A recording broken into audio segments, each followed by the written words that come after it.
نحمده ونصلی علی رسولہ الکریم۔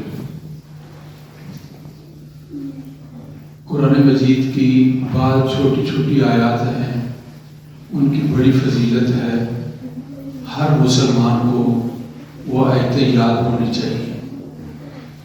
آج جو تلاوت ہوئی اس کے اندر 2 آیات ہیں، قل اللہم مالک الملک تؤتی الملک من تشاء، اور دوسری جو آیت ہے تولج اللیل فی النہار، یعنی یہ دونوں آیتیں اکٹھی ہیں اور ان کو یاد کر لینا چاہیے اور ایک ان آیات مبارکہ کی تلاوت ہونی چاہیے۔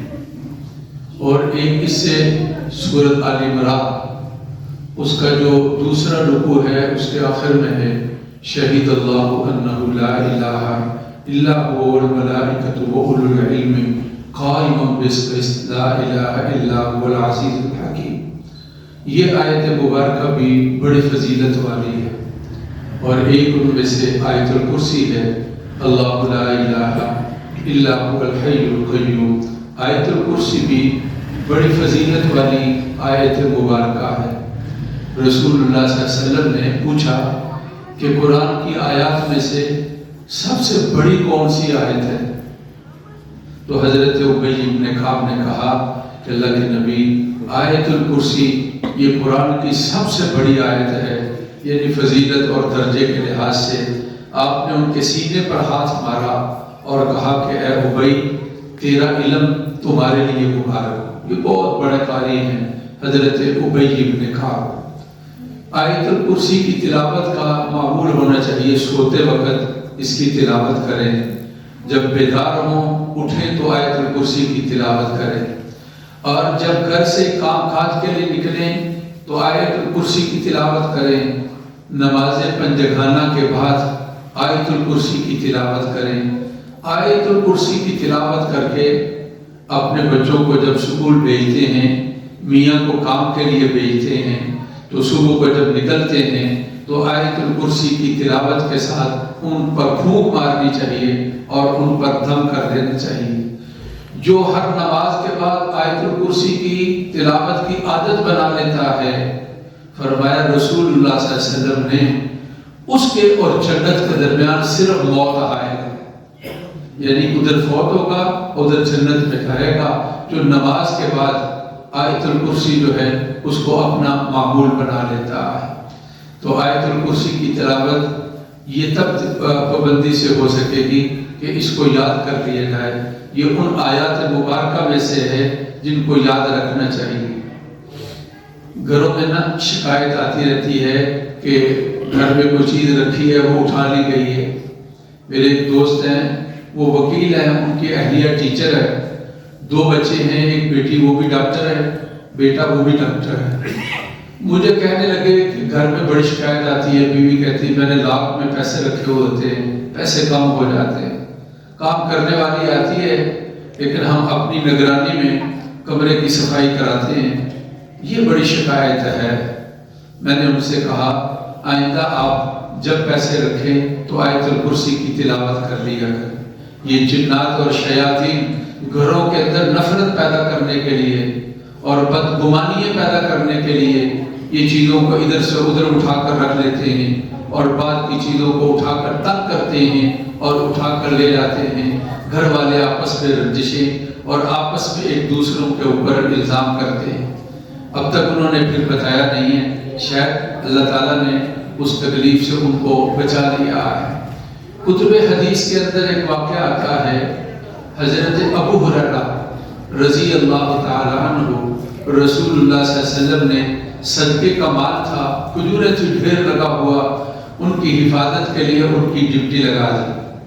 اس کو کوئی اس طرح کا بیت المال نہیں ہوتا تھا جہاں پر رکھ دیا جائے، اس کو وہی رکھا، صبح کو تقسیم کر دیں گے۔ کہتے ہیں کہ رات کو کوئی آدمی آیا تو وہاں سے کھجوریں اٹھانے لگا، میں تو چوکیدارہ کر رہا تھا، میں نے اس کو پکڑ لیا۔ اس نے بہت میرے سامنے منت سماجت کی اور کہنے لگا کہ مجھے چھوڑ دو، میں بڑا مجبور ہوں۔ چنانچہ کہتے ہیں مجھے بہت ترس آیا، میں نے چھوڑ دیا۔ صبح کو جب رسول اللہ صلی اللہ علیہ وسلم کے پاس پہنچا تو آپ نے کہا رات والے اس قیدی کا کیا کیا؟ اللہ کے نبی کو پہلے بتا دیا گیا تھا کہتے میں نے کہا پھر وہ آئے گا. دوسری رات آئی، پھر وہ آیا، میں نے اس کو پکڑ لیا، پھر اس نے بڑی منت سماج کی، میں نے چھوڑ دیا. رسول اللہ صلی اللہ علیہ وسلم نے پھر پوچھا اور تیسری دفعہ آپ نے کہا پھر آئے گا. حضرت ابو ہریرہ کہتے ہیں تیسری رات میں نے پکڑا، میں نے کہا اب نہیں چھوڑوں گا. رسول اللہ صلی اللہ علیہ وسلم کے سامنے تمہیں پیش کیا جائے گا. جب ہار گیا وہ اور اس کو اب کوئی امید نہ رہی تو کہنے لگا میرے ساتھ ایک معاملہ کر لو مال کی حفاظت کے بارے میں تجھے ایک چیز بتا دیتا ہوں، مجھے چھوڑ دو. کہا بتاؤ کیا چیز ہے؟ چھوڑ دوں گا. کہا کہ جب مال کی حفاظت مقصد ہو، ڈر اور خوف ہو اور اس طرح کا خدشہ دل کے اندر ہو تو آیت الکرسی کی تلاوت کر لیا کرو. اس کے ساتھ مال کی حفاظت، جان کی حفاظت ہے. جب صبح کہتے میں رسول اللہ صلی اللہ علیہ وسلم کے پاس پہنچا تو آپ نے فرمایا ابو ہریرہ سناؤ. تو کہتے میں نے واقعہ بیان کیا تو آپ نے کہا ہے وہ جھوٹا، شیطان تھا، ابلیس، لیکن جو اس نے تجھے بتایا ہے وہ سچ ہے. آیت الکرسی یاد کرو، نماز پنجگانہ کے بعد اس کی تلاوت کرو، رات کو سوتے وقت اس کی تلاوت کرو، فیکٹری دکان کو بند کرتے ہوئے اس کی تلاوت کرو. اللہ اس سے جان کی بھی اور اللہ اس سے مال کی بھی حفاظت فرماتے ہیں. حدیث پاک میں ہے رسول اللہ صلی اللہ علیہ وسلم نے اس کو قرآن کا چوتھائی حصہ، یعنی قرآن میں چوتھا حصہ قرآن کا آیت الکرسی کو ارشاد فرمایا ہے فضیلت اور درجے کے لحاظ سے. اللہ تعالی ہم سب کو یہ نصیب فرمائے. الحمدللہ رب العالمین. اللہم صلی علی سیدنا و مولانا محمد وعلی آل سیدنا و مولانا محمد وبارک وسلم. اللہ ہمارے گناہوں کو معاف فرما، ہماری محفل کو قبول فرما. رمضان کے روزے نمازیں اللہ قبول و منظور فرما. بیمار جتنے ہیں اللہ سب کو صحت کاملہ نصیب فرما. ہمارے عزیز و اقربا جہاں بھی ہیں اللہ ان کو تکلیف ہے، بخار ہے، اللہ سب کو مکمل صحت یاب فرما. ہر پریشانی، آفت اور حادثے سے اللہ محفوظ فرما. ہماری دعاؤں کو اللہ قبول فرما. وصلی اللہ تعالی علی سیدنا و مولانا محمد و آلہ و اصحابہ اجمعین.